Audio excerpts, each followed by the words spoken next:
Hammalarga assalomu alaykum. Bekkat yo'llardan salom hammalarga. Bugun katyollarda miyasi haqida ozgina tushuntirish o'tamiz. Yonmay qolyapti, yaxshi yonmayapti, o'chib qolyapti degan odamlar uchun. Yaqinroq olib kelamiz kameramizni Sadbek. Katyolning miyasi mana 5 gradusda turibdi, pasti 70 ta. Siz navonda belalma ko'mir yaxyapsiz deb hisoblaymiz. Belalma ko'mirga nastroykani o'zgartirish kerak sirazu. Bo'lmasa belalmangiz aniq o'chib qoladi. Set knopkasini 3 sekund bosib turamiz. Piber chiqadi, qo'yib yuboramiz, bo'ldi. Piber chiqdi. Endi piber chiqqandan keyin set knopkani yana 3 marta bosamiz. 1 2 3. O hash chiqdi. 9 da turibdi. 009. 9 gradus oraligida o'chib yonadi degani bu. 60 ga chiqqanda misol o'chdimi? O'sha 51 ga tushganda yonadi. Lekin bu bizda 09 hozir angren kunimizga yaxshi ishlaydi. Endi belalmaga bo'lsa buni 5 ga tushirishga majburmiz mana. 005 oldu. Kameraga ko'rinyaptimi? Endi 005 qildik, bu belalmaga. Setni yana bosib turamiz. Gradusga o'zini holatiga qaytdi.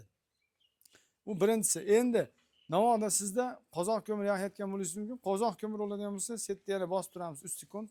Piber chiqadi. Qo'yib yubordik. 1 2 3. O hash chiqdi. Endi mashina holasiz 14 ga chapchisangiz bo'laveradi bemalol.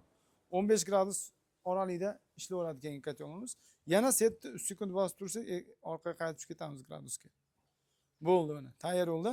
Endi angren ko'mir yoqmoqchi bo'lsangiz yana bosamiz. 3 sekund. 1 2 3. Mashina 9 ga tushirib qo'yamiz mana. Bu oddiy elementar narsa. Har bitta ko'mirga shu nastroykani to'lab qo'yishimiz kerak. Yana 3 sekund bossak, orqaga qaytib tushib ketdi. Mana shu narsani hozir YouTube'ga chiqarib qo'yamiz. Bemalol bizni Bekkat yo'ldan olib ishlatayotgan, foydalanayotgan klientlarimiz buni bemalol ishlatib o'rganmasa bo'ladi.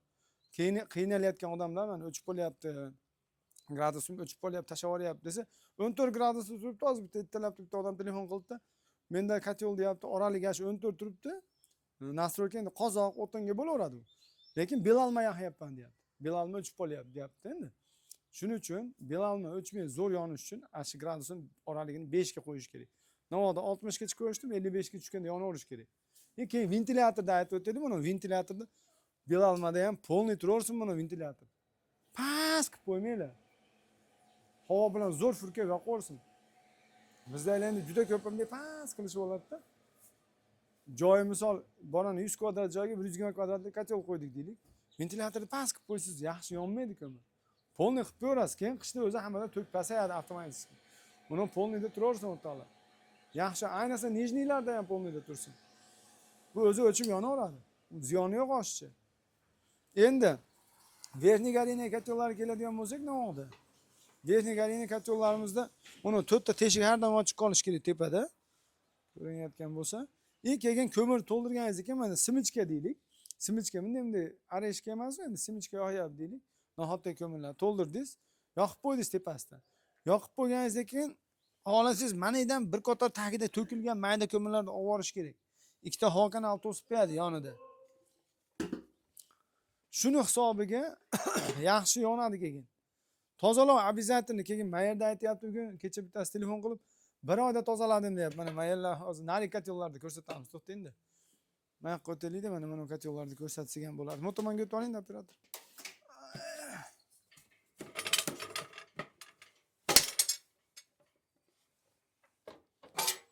Mana tozalov qismimiz mana. Ko'ryaptimi?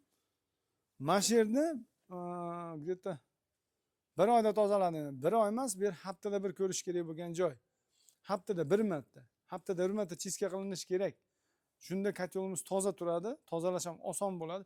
Keyin katyolni o'chirib, sovuganda emas, yonib turganda ham quloqni o'chirib qo'ysa sovuvoradi, birpas tozalab olsa bo'laveradi uni. Uni katta qiyinchiligi bo'lmaydi. Ana turamiz, bo'ldi. Sababki uni sovishini kutsak, ichida qo'qqi saq choqqan bo'lsa, mo'rni uramagan bo'lsa, saq choqadi, обязательно uni urash kerak. Saq choqib suv olib ana qo'yib ketgan bo'lsa, qorayib ketgan bo'lsa, qatib qoladi sovuganda katyol. Uni tozalay olmaysiz 30-40 gradusga tushib qolgan. Uni iloji boricha 60-70 ga olib chiqib katyolni. Keyin tozalov qilish kerak. Обязательно keyin tozalov qilayotganimizda mana bu narsani chiqarib olishimiz kerak. Keyin buni isib turgan holatda chiqarish kerak. Isimagan holatda chiqara olmaysiz buni. Uni misol sovuq holatda ham pishib qoladi. Shuni inobatga olamiz o'rtoqlar. O'zimizdan o'zimiz hali bu yonsa yonaverar ekan deb tashlab qo'yadigan bo'lsak, isitmay qo'yadi. Tozalash, ich turbalash to'lib ketgan, umuman tozalamay qolasizlar o'rtoqlar uni. Vaqtida tozalov qilishimiz shart. Vaqtida. Haftada hatto bir marta tozalaylik, zo'r ishlaydi. Jo oshib ketsa borani 10 kunda tozalaylik. 10 kundan oshib ketmasin. Bir oy agar to'lmagan bo'lsa, bir oygacha kutib o'tirish shart emas endi uni. Tozaladinglarmi desa, yo'q deyish savol o'ta noto'g'ri. Bu yerda tozalagandan keyin mana yonboshdan sразу kunlarni ovoriladi mana. Mashinalar ochiladi mana. To'g'ri qora kuyalar mashinaga tushadi o'rtoqlar. Mana yerda ham yashiyda ham joy bor mana. Bu ham qo'lda bo'sh edi mana. Mashlardan ham ochib, dimoxodlardan bir reviziya qilib qo'yish kerak. Haftada bir yoki 10 kunda bir hech bo'lmasa mashina tozalash kerak o'rtoqlar. Tozalanmasa foydasi yo'q. Kotel yaxshi yonmaydi. Chiska eng главный narsa, ko'mir kotel yoqadigan odam iloji yo'q, chiska qilinadi. Bir haftada bir yoki 10 kunda bir chiska qilinishi kerak. U yonaversa, u ko'mir rasxodingiz ko'payadi ozgina. Oxiri yonmay qoladi. To'g'ri, bu trubnilarimizda bizda yonmay qoladi. Tiqilib qoladi. Gradus ko'tarilmay qoladi. Uni ham обязательно tozalaysiz. Lekin tozalaganda qiynalib qolmang deyapman. Regularni tozalashni yana ham qulayligini oshiradi. Nimaga tozalamay qolsangiz teshiklar kichayib qoladi-da, ichidagi temirlar ham chiqmay qoladi. Keyin boshqatdan qizdirib, qiynalib chiqarib, o'zingiz asabingiz buzasiz. Undan haftada bir, 10 kunda bir tozalab tursak, hamma yo'q maqsadga muvofiq bo'ladi. Endi mana kotelning miyalarini ham ko'rsatdim, menimcha hammaga tushunarli bo'ldi. Tushunmasangiz повтор qilib yana ko'rsangiz bo'laveradi. Shu oraliq masofa juda ham kerakli narsa. Bizga tozalik birinchi o'rinda. Endi ko'mirni nimasiga qarab oraliq masofani belalmaga 5 gradus qo'yasizlar oralikda. Angrenga 9 qo'yaverasizlar.